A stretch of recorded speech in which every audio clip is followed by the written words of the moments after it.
Hello, people of Facebook. I posted a video a couple days ago in which I read a bit of fan fiction entitled Legolas by Laura.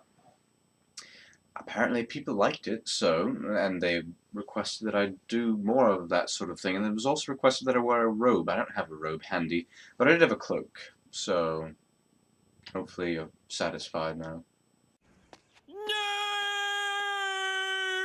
At the Mo, I don't have enough time to read through a whole thing of fanfic right now, but I can read some little tidbits from WTFfanfiction.com. Nothing, not a whole story or anything, just little tiny horrible bits that you might find amusing. But I will hopefully have a full story read for you this weekend.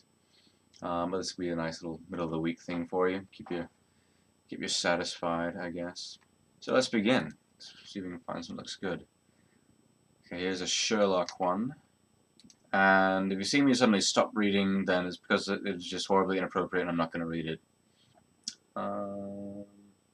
This is vaguely kind of bad, but we'll give it a shot. As John Watson awoke one morning from uneasy dreams, he found himself transformed in his bed into a super-moist cake. "Sherlock, what is happening?" he cried out, crumbs falling from his pastry lips onto the unwashed covers. Moriarty burst into the room, a look of glee on his face. "Oh, Dr. Watson," he smirked, "aren't you a slice for sore eyes?" The madman giggled at his pun before wrapping his lips around Watson's creamy body. But then John woke up because it was a dream. Or was it? Actually, I think that may have been an entire little mini bit. Wow. Okay, well, that was weird. What else have we got? That's actually going to be interesting. Okay, looks like super moist is a whole genre of fan fiction. I don't even want to know. Let's find something that doesn't have to deal with super moistness. Okay, there's one from Merlin.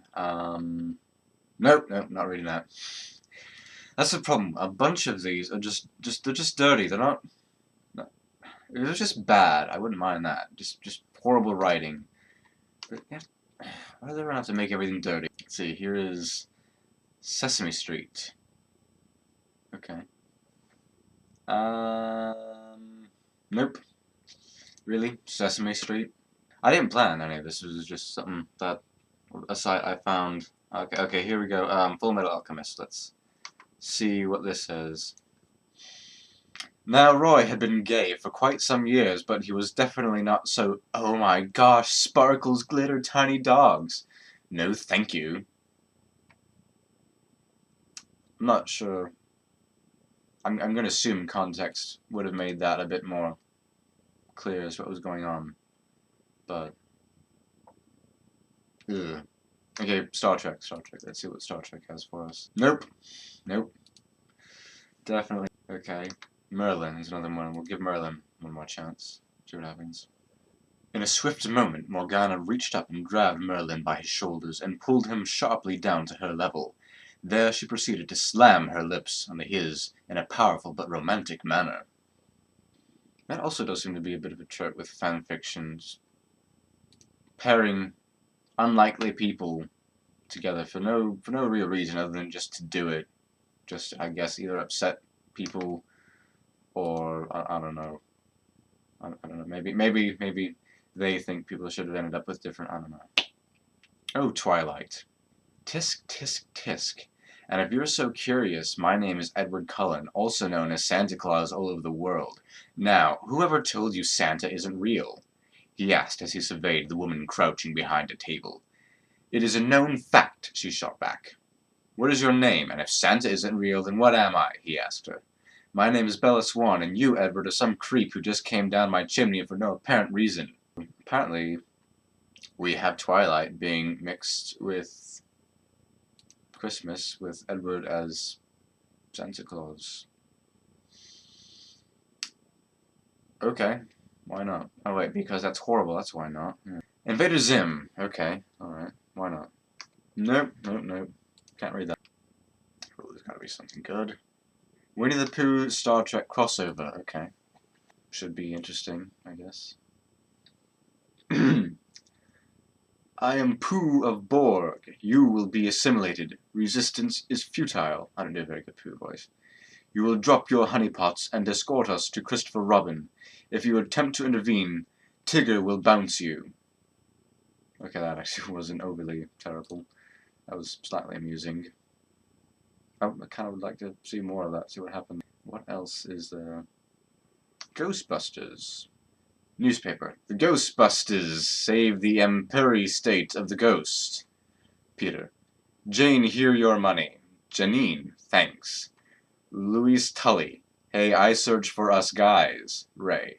Who? No, Louis is here. Egon. Guys is moving. Winston. I want bust those ghosts. Peter. The ghost who has escaped of the trap now I will bust. Slimer. Yummy.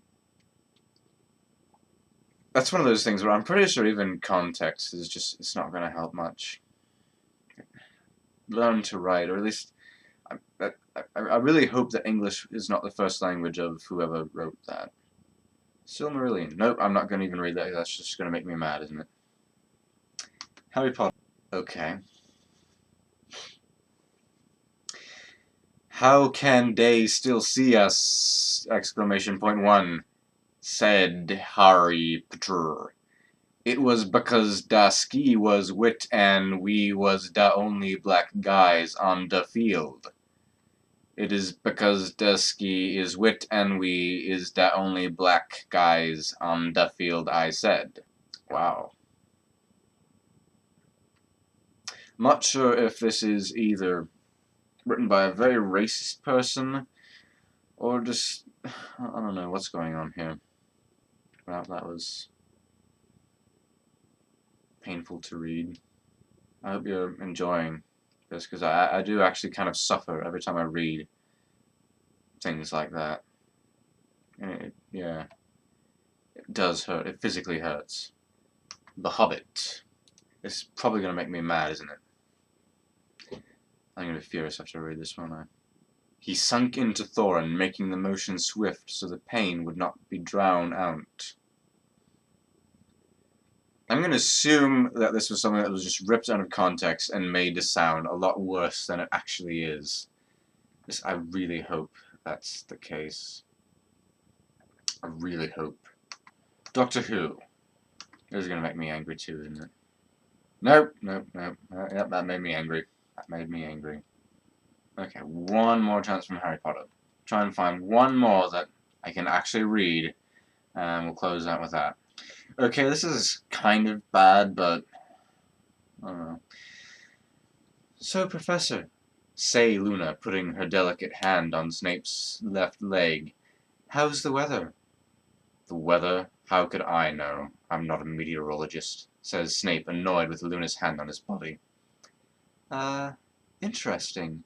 So, if you were a meteorologist, would you talk about weather with me? Says Luna with an increasingly Epicurean and libidinous voice tone. What? Why are you so interested in weather all of a sudden? I'm going to assume, once again, that context would make things slightly more clear as to what's actually going on here. But either way, there's definitely something that shouldn't be going on. And is just wrong. It's wrong. Well, if you enjoyed this, then I might as well do another one just like this. So yeah, let me know what you think, and I might do another one of these, as well as a full-length story next week. So in the meantime, ta from me, and from Saruman. He watches you and judges you with his Palantir. I would too, but that'd be kind of creepy, and I just don't feel like watching you do whatever things that you do when you think no one's watching. Bye.